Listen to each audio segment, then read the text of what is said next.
The Battle of Red Mountain, and the Rise and Fall of the Tribunal. The following is a transcript of the words of Lord Vivec, addressed to a dissident priest, Malor O'Main, who confronted Vivec with the Ashlander traditions surrounding the Battle of Red Mountain, and with prophecies of the Nerevarine, and to unnamed magistrates of the Inquisition who joined Vivec in interrogating the dissident priest. Who can clearly recall the events of the distant past? But you have asked me to tell you, in my own words, the events surrounding the Battle of Red Mountain, the birth of the Tribunal, and the prophecies of a Nerevar reborn. Here is what I can tell you. When the Chimer first abandoned the herds and tents of their nomadic ancestors and built the first great houses, we loved the Daedra and worshipped them as gods. But our brethren, the Dwemer, scorned the Daedra and mocked our foolish rituals and preferred instead their gods of reason and logic. So the Chimer and Dwemer were always at bitter war until the Nords came and invaded Restane. Only then did the Chimer and Dwemer put away their strife and join together to cast out the invaders. Once the Nords were driven out, General Nerevar of the Chimer and General Dumac of the Dwemer, who had come to love and respect one another, resolved to make peace between their peoples. In that time I was but a junior counselor to Nerevar, and Nerevar's queen, Almalexia, and his other favorite counselor, Sothasil, always doubted that such a peace might long survive, given the bitter disputes between Chimer and Dwemer. But by negotiation and compromise, Nerevar and Dumac somehow managed to preserve a fragile peace. But when Dagoth Ur, lord of House Dagoth, and trusted as a friend by both Nerevar and the Dwemer, brought us proof that High Engineer Calgrenac of the Dwemer had discovered the heart of Lorcan, and that he had learned how to tap its powers, and was building a new god, a mockery of Chimer faith and a fearsome weapon, we all urged Nerevar to make war on the dwarves, and to destroy this threat to Chimer beliefs and security. Nerevar was troubled.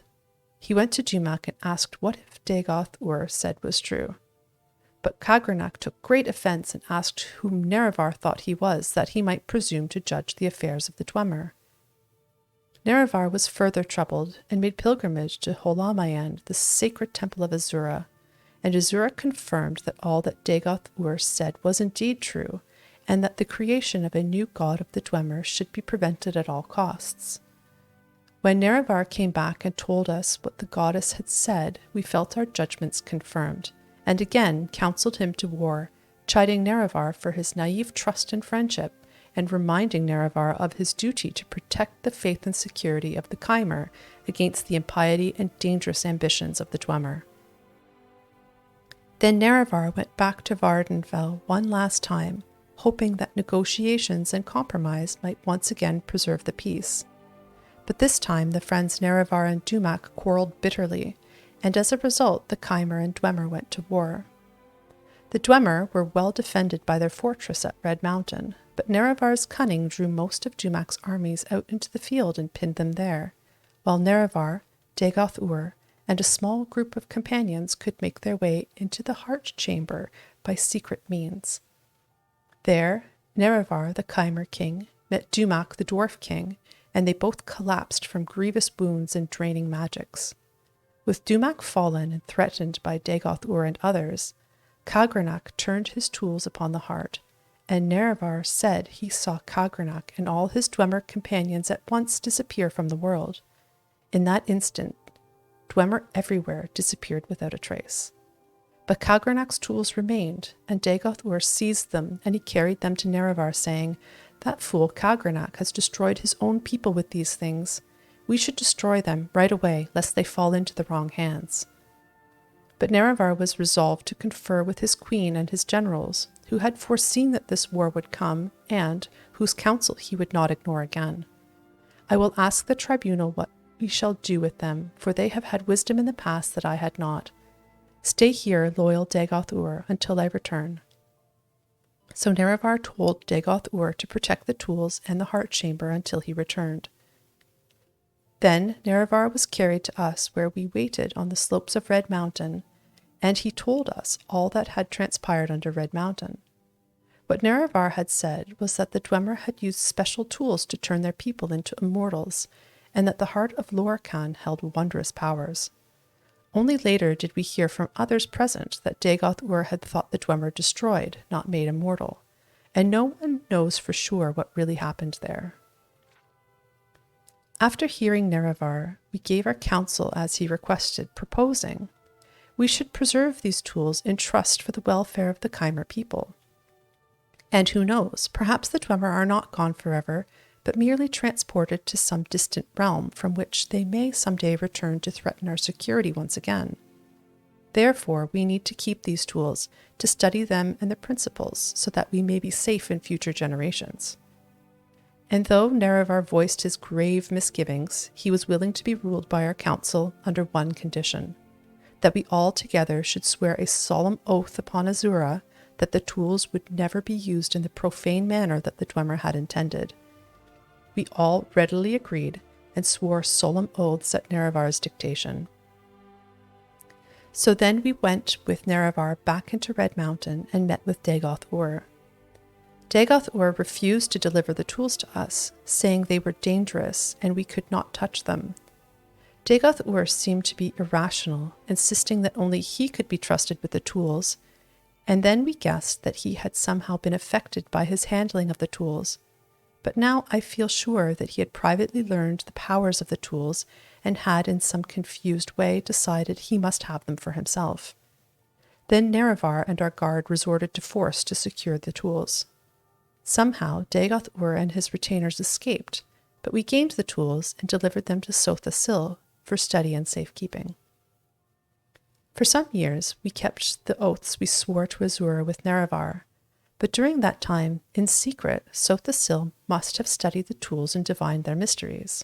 And at last he came to us with a vision of a new world of peace, with justice and honor for nobles, and health and prosperity for the commoners, with the tribunal as immortal patrons and guides. And dedicating ourselves to this vision of a better world, we made a pilgrimage to Red Mountain and transformed ourselves with the power of Kalgranak's tools. And no sooner than we had completed our rituals and begun to discover our newfound powers, the Daedra Lord Azura appeared and cursed us for our forsworn oaths. By her powers of prophecy, she assured us that her champion Nerevar, true to his oath, would return to punish us for our perfidy and make sure such profane knowledge might never again be used to mock and defy the will of the gods. But Sotha-Sil said to her, "The old gods are cruel and arbitrary, and distant from the hopes and fears of Mer. Your age is past. We are the new gods, born of the flesh, and wise and caring of the needs of our people. Spare us your threats and chiding in constant spirit. We are bold and fresh, and will not fear you." And then, in that moment, all Chimer were changed into Dunmer, and our skins turned ashen and our eyes into fire. Of course, we only knew at that time that this had happened to us, but Azura said, "This is not my act, but your act. You have chosen your fate and the fate of your people, and all the Dunmer shall share your fate, from now to the end of time.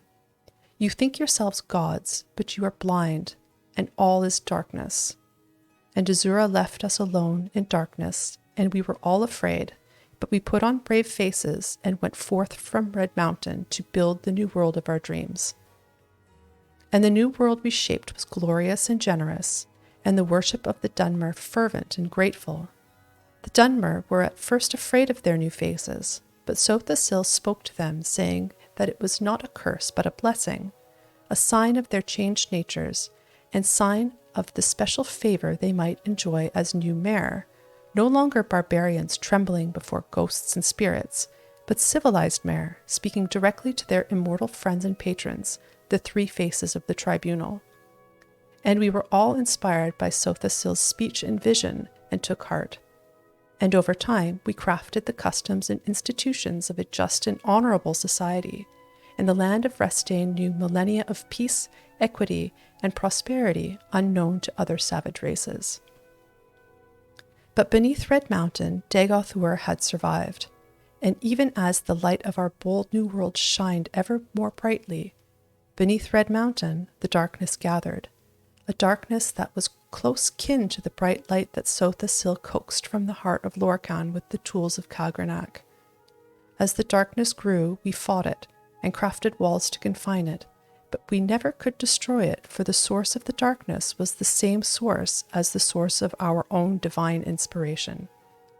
And in these latter days of Morrowind, reduced to a subjugated province of the Western Empire, as the glory of the temple fades and the dark tide rises from Red Mountain, we are reminded of Azura and her promised champion's return. We have waited, blind, and in darkness, mere shadows, drained of our ardent vision, in shame of our folly, in fear of our judgment, and in hope of our deliverance. We do not know if the outlander claiming to fulfill the prophecies of the Nerevarine is our old companion Nerevar reborn, or a pawn of the Emperor, or a cat's paw of Azura, or some simple twist of fate. But we insist you adhere to temple doctrine and conform to the strictures dividing the hieroglypha from the apocrypha, and that you not speak that which must not be spoken openly. Act as a dutiful priest should, in accordance with your vows of obedience to the canons and archcanons, and all will be forgiven. Defy me, and you will know what it is to stand against a god. Vivek.